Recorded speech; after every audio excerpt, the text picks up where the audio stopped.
Hoy veremos una historia que tuvo lugar en 1992. Milica van Doorn, de 19 años, residente de Zaandam, en los Países Bajos, fue brutalmente atacada después de perder su autobús. Las autoridades tardaron más de 20 años en encontrar al responsable de este crimen, y el desarrollo de métodos de prueba de ADN jugó un papel importante. Milica provenía de una familia normal y corriente. Vivía con sus padres y sus 2 hermanas en Zaandam. Zaandam es una ciudad en la provincia de Holanda Septentrional. Es la ciudad principal del municipio de Zaandam y recibió derechos de ciudad en 1811. Está situada en el río Zaán, justo al norte de Ámsterdam. Milica no era una niña problemática, no hacía nada ilegal y era amigable con todos. Acababa de graduarse de la escuela secundaria, donde tenía buena reputación. De hecho, pensó que su vida apenas comenzaba y que le esperaba un gran futuro. Pero, lamentablemente, una noche de verano, todo cambió. Todo el país se enteró quién era Milica y llamó mucho la atención lo que le pasó. La tarde del domingo 7 de junio de 1992, Milica era una de las invitadas a la fiesta de cumpleaños de su amiga. La fiesta se celebraba en uno de los apartamentos ubicados en este edificio. El lugar se veía igual en 1992 y no ha cambiado mucho desde entonces, excepto que los árboles son más altos. La celebración del cumpleaños aún no había terminado cuando Milica decidió irse a casa. Estaba pasando un buen rato con sus amigos cercanos, pero como vivía en otra parte de la ciudad, tuvo que irse antes mientras el transporte público aún funcionaba. Poco antes de medianoche, se despidió de sus amigos y salió. Como Milica iba a tomar el autobús a casa, caminó hasta la parada de autobús más cercana, que estaba a unos 160 metros de distancia. A decir verdad, esta parada de autobús tampoco ha cambiado mucho en 3 décadas. Como especularon más tarde los investigadores, cuando Milica llegó a la parada, se dio cuenta de que el último autobús había salido hacía media hora. Conocía el horario de los autobuses, pero no tenía en cuenta que, debido a la festividad cristiana de Pentecostés de ese día, el último autobús había salido media hora antes de lo habitual. No obstante, Milica tenía otra forma de llegar a casa. ¿Cómo? Tomando el tren. De hecho, la estación de tren estaba en la misma calle que la parada de autobús. Para llegar allí, Milica habría tenido que caminar aproximadamente media milla. Sin embargo, nunca más regresó a casa. A menudo dormía en casa de sus amigos, por lo que sus padres no dieron la alarma de inmediato. Por la zona, había una iglesia cerca de la estación de tren y un estanque al lado. Al día siguiente, lunes por la mañana, el pastor de la iglesia de San José estaba dando un paseo matutino y se sorprendió al ver un cuerpo flotando en el estanque. Exaltado, llamó a la policía a las 8:54 de la mañana. Los detectives llegaron al lugar 5 minutos después y esa mañana la familia Van Doorn se sintió abrumada por la desesperación y la tristeza. Sin duda, el cuerpo recuperado del agua era el de Milica. En el primer examen, los investigadores se dieron cuenta de que se trataba de un delito. Presentaba diversas heridas en el cuello, la cara y el cuerpo, incluidas varias puñaladas. También estaba parcialmente desnuda.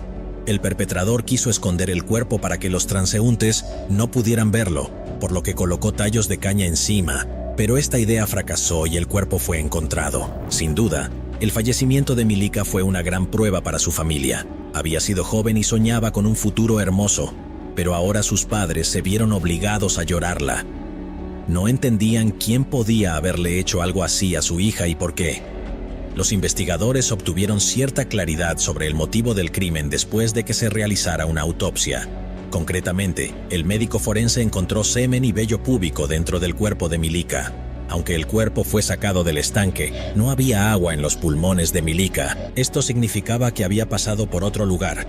Y no fue hasta después de su fallecimiento que se intentó esconder el cuerpo en el estanque. Tampoco estaba claro exactamente cuándo perdió la vida Milica. Pudo haber sido poco después de que ella dejara la fiesta, pero también podrían haber sido varias horas después. Dado que su cuerpo estaba en el agua, la temperatura corporal no pudo determinar el momento de su muerte. El estanque fue el lugar donde el perpetrador se deshizo del cuerpo, pero no fue el lugar donde Milica perdió la vida. La policía intentaba encontrar la escena del crimen, donde los investigadores creían que, debido a la gravedad de las heridas de Milica, debían haber quedado huellas, una prueba que podría apuntar a la escena del crimen, y posiblemente al propio autor, era que a Milica le faltaba uno de los zapatos. La policía distribuyó folletos informativos que, entre otras cosas, informaban que uno de los zapatos de Milica había desaparecido y las autoridades pidieron a quien lo encontrara que lo informara a los detectives. Al final, se encontró el segundo zapato, pero hablaremos de eso un poco más adelante. Pónganse en situación. Era 1992 y la investigación del ADN todavía estaba en sus primeras etapas de desarrollo, por lo que las muestras del cuerpo de Milica no fueron de mucha ayuda para la policía en su investigación. Así pues, los detectives hablaron primero con la familia de Milica. Querían saber si Milica estaba en conflicto con alguien o si había un hombre obsesivo al que rechazaba y que no podía aceptar el rechazo. Sin embargo, según los familiares, Milica no estaba en conflicto con nadie. De hecho, su vida personal también estaba bien. Salió con un chico que era su compañero y casi nunca peleaban. Después de enterarse de que Milica estaba en una fiesta de cumpleaños antes de fallecer, los investigadores decidieron entrevistar a todos los invitados allí. Por supuesto, el novio de Milica estaba entre ellos. Al final, numerosas entrevistas no arrojaron resultados. Todos los que estuvieron en la fiesta contaron la misma historia, diciendo que Milica se había ido poco antes de medianoche y que debía tomar un autobús hasta el barrio donde vivía. Ninguno de sus amigos sabía que el último autobús había partido antes de que ella llegara a la parada. Ahora casi todo el mundo tiene una app en su teléfono móvil, pero las cosas eran diferentes en 1992, por lo que era imposible mantenerse en contacto con Milica para saber si subió o no al autobús o si llegó a casa. Habiendo descartado a los amigos de la chica como posibles sospechosos, los agentes de policía comenzaron a buscar posibles testigos del crimen. Fueron de puerta en puerta y entrevistaron a los residentes de la zona donde se encontró el cuerpo. A decir verdad, esto arrojó mucha información, pero muy pocos detalles. Varias personas dijeron que escucharon a una mujer gritar por la noche, pero cesó rápidamente, por lo que no le dieron mucha importancia. También hubo testigos que dijeron haber visto a un hombre de apariencia turca andando en bicicleta hasta el lugar donde se encontró el cuerpo de Milica. Los investigadores decidieron observar más de cerca a los miembros de la comunidad turca que vivían en el barrio de Kogerveld, donde se encontró el cuerpo de Milica. Algunos jóvenes de la comunidad turca tuvieron problemas con la ley y fueron el foco de atención de la policía, pero meses después, los investigadores seguían sin poder identificar al sospechoso. Todos los hombres con los que hablaron negaron estar cerca del estanque la noche del crimen. Como resultado, la investigación quedó estancada. 6 meses después del asesinato, un techador que reparaba el techo de la iglesia de San José encontró el segundo zapato de Milica, que había estado allí todo el tiempo. Era imposible llegar al techo de la iglesia sin una escalera, por lo que se concluyó que el perpetrador, por alguna razón, había arrojado uno de los zapatos de Milica al techo mientras estaba en el estanque. Aunque había otras marcas en el tejado de la iglesia, hacía mucho que el viento y las inclemencias del tiempo las habían borrado.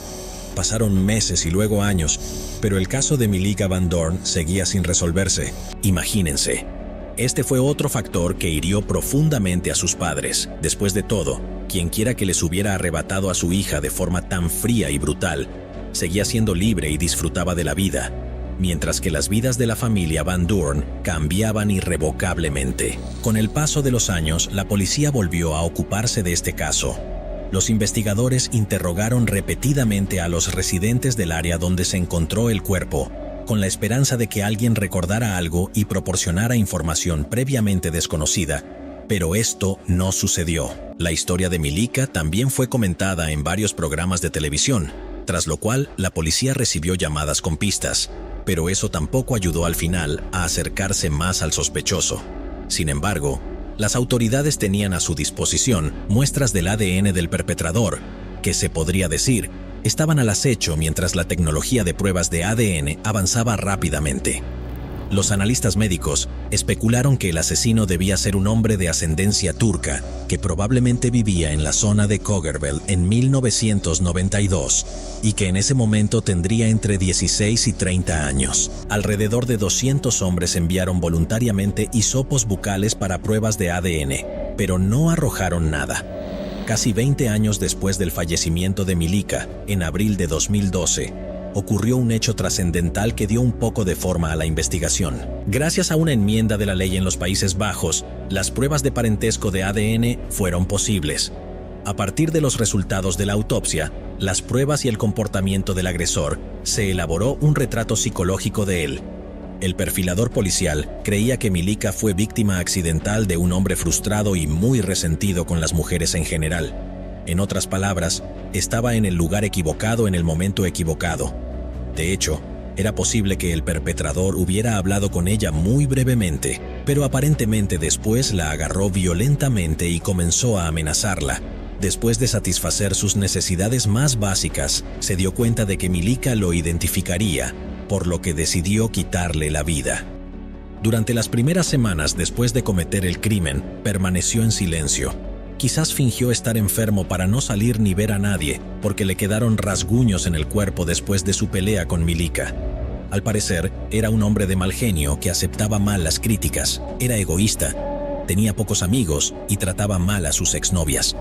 En 1992, el perfilador policial creía que el delincuente tenía entre 18 y 25 años.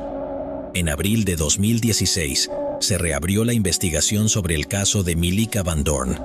Si bien no habían habido informes serios durante más de 20 años, de repente apareció un informe específico en junio de 2016 que mencionaba los nombres de dos hombres turcos. Ambos hombres habían vivido en Sandam en 1992 y ambos se habían ido poco después de la muerte de Milica. Así pues, había que determinar si los dos hombres tenían algo que ver con el crimen. Sin duda alguna, no fue fácil. Resultó que ya estaban en Turquía y tomó más de un año localizarlos para tomar las medidas necesarias. Sin embargo, el análisis de ADN de los dos hombres no mostró coincidencias con el ADN encontrado en el cuerpo de Milica. En 2017, 25 años después del fallecimiento de Milica, las autoridades decidieron utilizar tecnología de tipificación de ADN para intentar identificar al sospechoso. Las pruebas científicas de muestras de ADN encontradas en el cuerpo de Milica mostraron que era casi seguro que el ADN pertenecía a un hombre de ascendencia turca. A partir de esta información, en noviembre de 2017, 133 hombres de origen turco, que en 1992 vivían en la zona donde fue encontrado el cuerpo, así como en zonas vecinas, recibieron una solicitud de la policía solicitando una muestra voluntaria de ADN para la investigación. Para este estudio genealógico, el Instituto Holandés de Medicina Forense debía analizar el patrón del cromosoma, que es el patrón de ADN que se transmite sin cambios de padres a hijos. Al enviar la solicitud de ADN voluntario, las autoridades prometieron que las muestras solo se utilizarían en la investigación de Milica Van Doorn y posteriormente serían destruidas. La policía también destacó que ninguno de los hombres a quienes se envió la solicitud era sospechoso en el caso. Casi todos los 133 hombres de ascendencia turca que recibieron la solicitud aceptaron proporcionar voluntariamente una muestra de ADN para la prueba, pero hubo varios que se negaron a hacerlo. Un comunicado de la policía dijo que 126 de los 133 hombres proporcionaron su ADN. Un portavoz de la policía lo calificó de fantástico y dijo que el hecho de que tantos hombres aceptaran cooperar era respetuoso. Sin duda, dejaba claro que todos querían que se hiciera justicia y que el caso se resolviera. Tomó aproximadamente un mes analizar las muestras de ADN, pero la espera valió la pena. Por supuesto, el ADN del hombre que atacó a Milica hace 25 años no figuraba entre las muestras examinadas por estos expertos. Sin embargo, entre ellos se encontraba una muestra de ADN perteneciente a un hombre que ni siquiera sabía que estaba relacionado con el perpetrador. El lunes 10 de diciembre de 2017, la policía anunció el arresto del sospechoso. Resultó ser un hombre de 47 años llamado Hüseyin, cuyo apellido e imagen no circularon de acuerdo con las leyes locales. Como era de esperar, fue una de las 7 personas que no presentaron su ADN para su verificación. Sin embargo, Hüseyin tenía un hermano que no tenía nada que ocultar y que entregó su ADN a las autoridades sin saber a dónde conduciría. Al identificar los vínculos familiares y compilar una lista de personas que se negaron a entregar ADN a la policía, los investigadores rápidamente se dieron cuenta de quiénes se habían estado escondiendo de la justicia durante 25 años. De hecho, estas son las únicas fotografías del sospechoso que pudieron encontrar. En ese momento, la policía obtuvo una orden judicial para tomar una muestra de ADN de Hüseyin y esta vez no fue necesario su consentimiento. Un análisis comparativo mostró una coincidencia perfecta con las muestras de ADN tomadas del cuerpo de Milica.